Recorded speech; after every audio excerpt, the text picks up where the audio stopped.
Assalamualaikum warahmatullahi wabarakatuh. Halo anak-anak SD Islam Amelia kelas 3. Gimana kabarnya hari ini, Nak? Ibu berharap semua dalam keadaan sehat walafiat. Oke, sekarang kita akan belajar tematik 3C, subtema 4, pembelajaran 4. Masih tentang perubahan wujud di lingkunganku.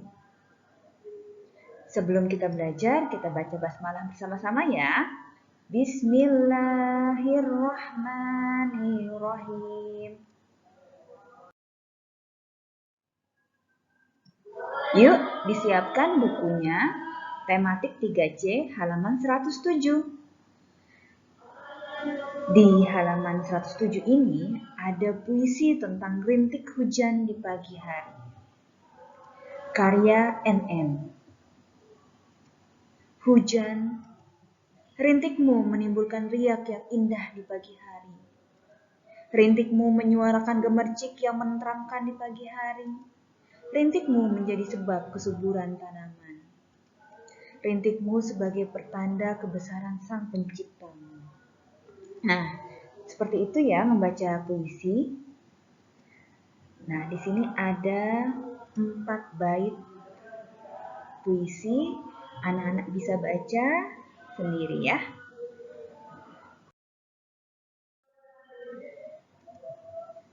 Setelah anak-anak selesai membaca puisi, yuk kita jawab pertanyaan yang berkaitan tentang puisi. Nomor 1, apa judul puisi di atas? Rintik hujan di pagi hari. Sambil ditulis ya. Soal nomor 2, kapan terjadinya hujan? Di pagi hari. Betul ya. Soal nomor 3, apa yang dibawa hujan saat jatuh dari langit?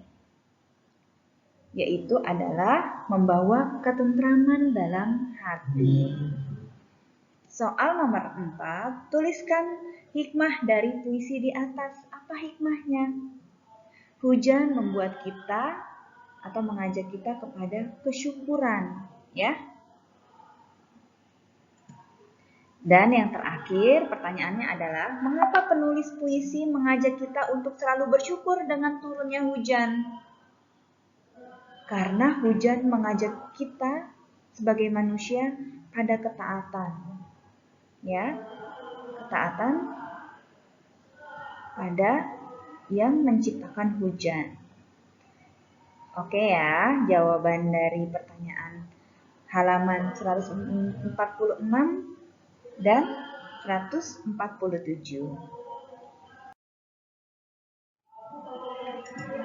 Nah, selanjutnya kita akan belajar tentang memahami sifat air. Dengarkan penjelasan berikut ya.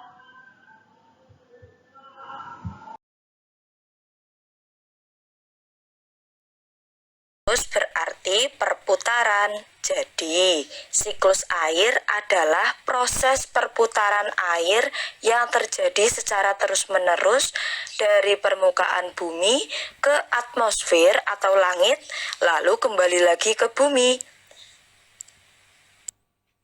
Ada beberapa tahap dari siklus air yang perlu kalian ketahui.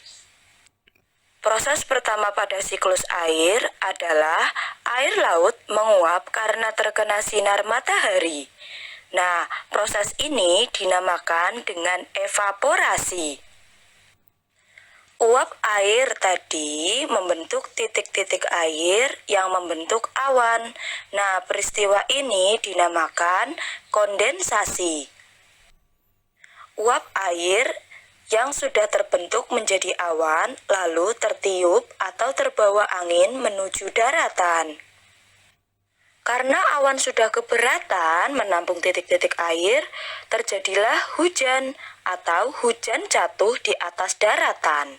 Nah, peristiwa ini dinamakan presipitasi. Air hujan yang jatuh ke bumi, ada yang diserap oleh tanah dan ada juga yang mengalir melalui sungai, lalu kembali lagi menuju laut.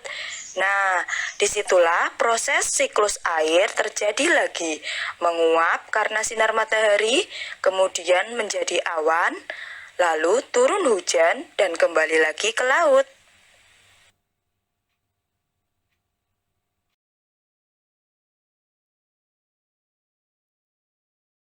Siklus berarti perputaran. Jadi, siklus air adalah proses perputaran air yang terjadi secara terus-menerus dari permukaan bumi ke atmosfer atau langit, lalu kembali lagi ke bumi. Ada beberapa tahap dari siklus air yang perlu kalian ketahui.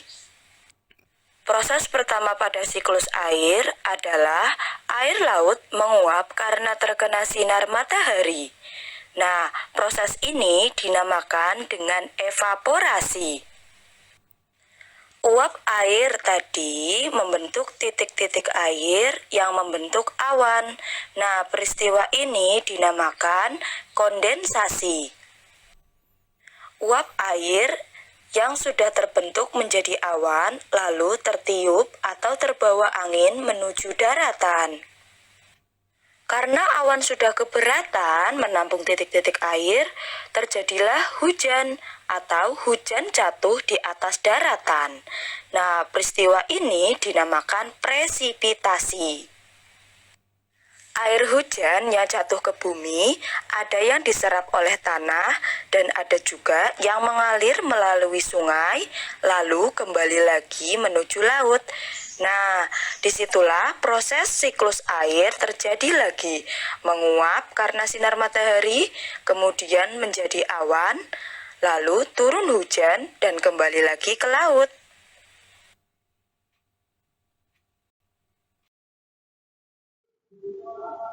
Nah, anak-anak sudah dengar kan barusan? Yaitu adalah siklus air. Yang anak-anak harus ingat. Yang pertama adalah evaporasi. Apa itu evaporasi? Penguapan air laut. Yang kedua, kondensasi. Uap air laut yang berkumpul di udara membentuk awan. Yang ketiga, presipitasi. Peristiwa turunnya titik-titik air ke permukaan bumi. Ya, disebutnya juga bisa disebut juga hujan. Jadi 3 ini jangan dilupain ya. Ingat.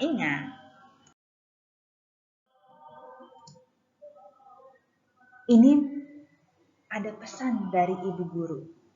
Ini juga masuk ke dalam pelajaran PKN. Apa ya pesannya ya? Ayo saling tolong-menolong antar sesama manusia. Jangan lupa ucapkan terima kasih setelah ditolong.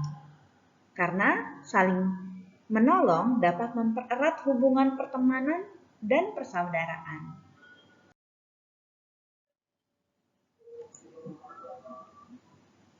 Terima kasih setelah belajar membaca hamdalah. Alhamdulillahirabbil alamin. Mudah-mudahan anak-anak mengerti ya dari penjelasan ibu guru. Apabila ada yang masih kurang jelas, bisa ditanyakan langsung kepada ibu guru kelasnya masing-masing. Ibu juga mohon maaf apabila ada kata-kata yang kurang berkenan di hati. Ibu akhiri, wassalamualaikum warahmatullahi wabarakatuh.